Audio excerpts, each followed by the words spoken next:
Minecraft is dying. A statement said way too often for a game that still maintains a multi-million player count daily, but it's not without its valid criticism. With the reception of recent updates being primarily mixed, it's safe to say that there's been some, discontent within the player base. Mostly with the opinion that updates have been lackluster and haven't really added enough to the game to keep interest. And outside of the fact that I don't think the game is anywhere close to dying, yeah, I'd say I'd agree with that. But not only is that not the topic of today's video, I've already spoken to death about that, so go ahead and just click that little tag in the corner, it has the video on it, and just watch it when this video is done. That being said, while some other players prefer to state their same opinion over and over again on the internet, others have taken action. Mod makers. There is an entire genre of mod packs known as Vanilla Plus, and what it aims to do is one-up the Minecraft devs where they have failed to succeed. There are a ton of these mod packs floating around, but none of them have been more popular nor influential than Better Minecraft. Better Minecraft is a mod pack made by Lunapixel Studios that aims to be a better, well, I mean, the title tells you what it's supposed to do.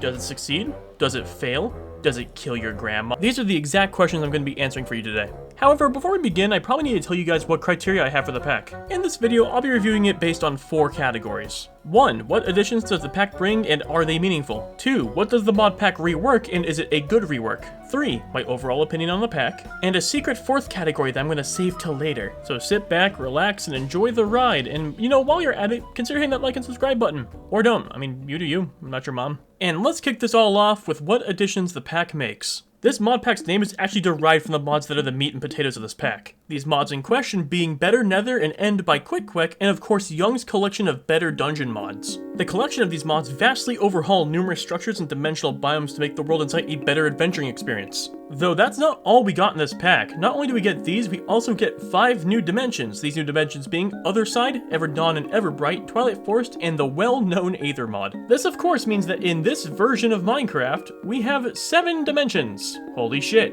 All these new dimensions provide new challenges, dungeons, loot, and bosses for the player to face, all with varying degrees of enjoyability. And I could go through all 290 plus mods, including instant felling trees, biomes of plenty, and 10 different furniture mods, but I think you get the idea that this is where the pack shines. Especially when its quest book, yep, you heard me right, quest book, directly tells you that this is the important parts of the pack by highlighting it. And with these additions, it is clear the pack aims to primarily answer the game's problems with adventuring and player progression. Modern Minecraft has often had the criticism that the game lacks impactful challenges, good loot, and bosses. In fact, at the time of this recording, Minecraft arguably has only 4 bosses, of which only 3 of them are fought, and the last one's more of a baby's first stealth simulator. And even despite this, only 2 of them do actually something for the player, and that's the Ender Dragon unlocking the end cities and the Wither giving you a Nether Star so you can make a beacon. With the other 2, you can go the entire game without ever interacting with them and not feel a difference, especially the Warden, whose entire system is built around not interacting with them. So this pack sees that problem and said, I bet, here's enough bosses to effectively occupy an entire Thanksgiving dinner. Most of which are housed in new dungeons scattered around the overworld and dimensions within the pack. And as much as it may seem like this qualifies as a rework, the rework they did to the Nether Fortress is absolutely spectacular.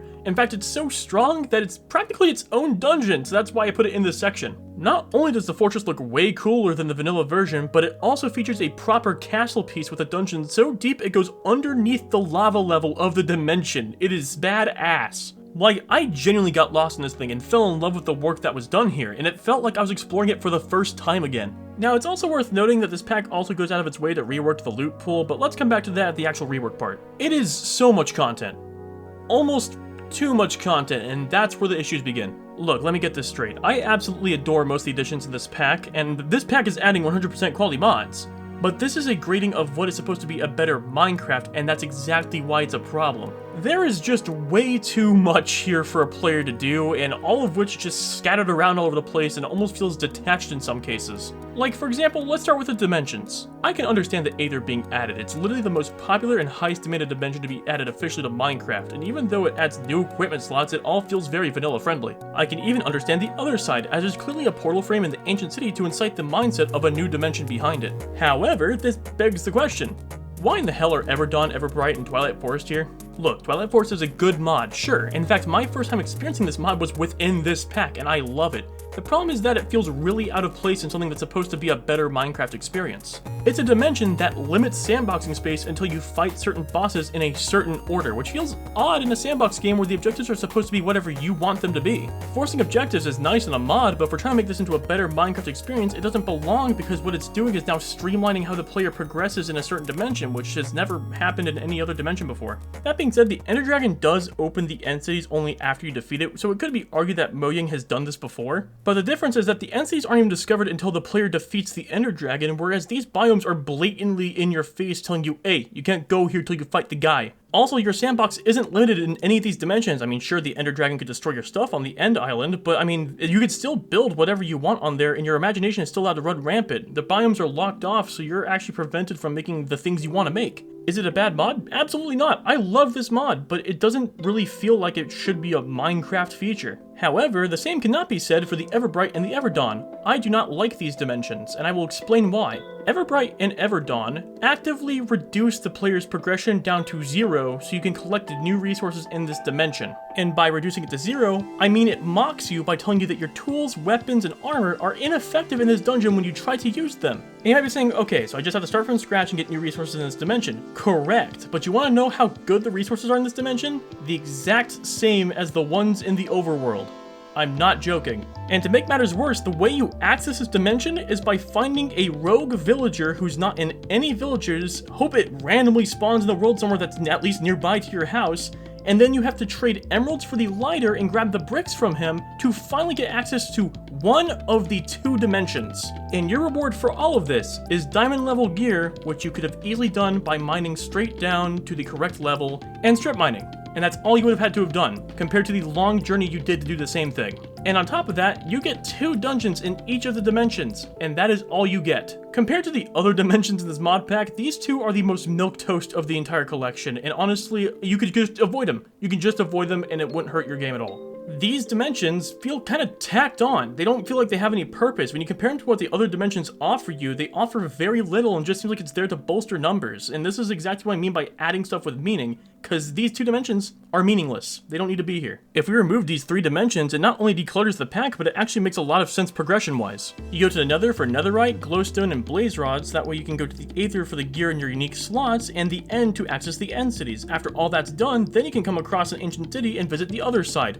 All this feels very seamless and kind of meshes together very well. It makes every single dimension you visit ultimately play a role in your adventure. Whew. Anyways, that's all I have to say about additions. It's time to walk on over to what the pack reworks. As mentioned before, one of the major reworks this pack does is reworks to the loot tables in all dungeons. This particular rework is regarding the fact that many players feel the loot in vanilla Minecraft often just stinks really badly. So may I just say that opening chests and dungeons in this mod pack often had loot that I was actually cool with that helped me in a good handful of ways. I never felt like my time was being wasted in these dungeons, and it made dungeon running feel good. However, sometimes the loot would be too good. How good, you may ask? Well, I don't know. How about the Nether Fortress handing you 4 netherite ingots and a template?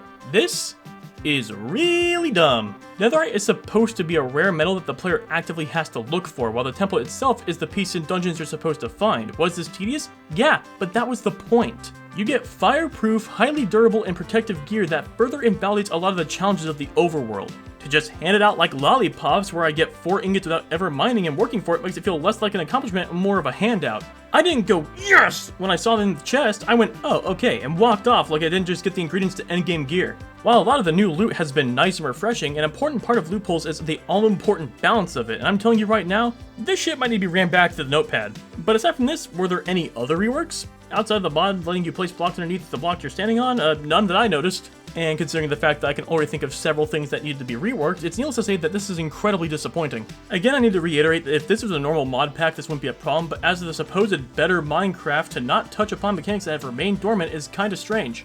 The game didn't just need additions, it needed overhauls, and while the loot table overhaul gave greater purpose to dungeons, I feel like only having that leaves the rest of the game feeling oddly thin by comparison. Maybe that's just me, I don't know, but I guess overall, what do I think of the pack? The pack is a pretty solid experience, honestly, and even with the weird issues I found, I think it's a lot of fun and I'd highly recommend it to just about anyone. The dungeons the pack add are really cool, and the beauty of the dimension reworks could not be understated. The whole pack is clearly focused on the adventuring player though, so if you're more of a fan of mining and redstone, this pack doesn't provide enough mileage in my opinion. As a mod pack, it's well held together, and the only performance issues I had was with Twilight Forest, which was because the Lich was actively spewing out enough particles that I heard my PC struggle. That's not a joke, by the way. Other than that, I'd say give it a shot. That being said, while this might have been where we normally end the video, there's still one more category to discuss. The unknown fourth one.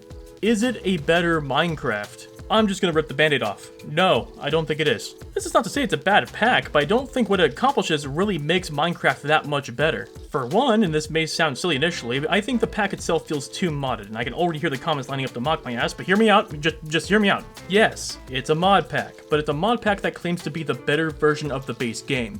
One thing that I think is important for that to be true is for me to genuinely feel like I'm playing something that has a base game spirit. And unfortunately here, the mod pack immediately loses that base game feel with not only the questionable addition of the quest book, but with the 3 dimensions that I felt like were tacked on. On top of this, there were other additions that just felt really silly, such as being able to pick up mobs like a cow and relocate them manually, and diagonal fences. Okay, listen, what glue did you sniff and where can I get it? Like, if you added vertical slabs, I would have gotten it. Everyone's been requesting those and Mojang insists on not adding it, but who on this whack-ass earth actually said, what if fins go angular? Put this shit right back in Pandora's box and leave it alone. On another note, the mod pack only really addresses the adventuring players while other players feel sort of skimped out on. Part of Minecraft's charm is that it has a little something for everybody, and this mod pack sort of fails to address that. Like, I for one would have loved new types of tools to demolish terrain with, but unless I'm blind, I didn't see anything beyond new picks and shovels. And I'm just saying, at least the mining hammer would have been nice. And the final reason why I don't consider it a better Minecraft is because it doesn't actually fix problems with the game. In my opinion, the game doesn't just need new dungeons and bosses, but also needs a complete rework to player progression.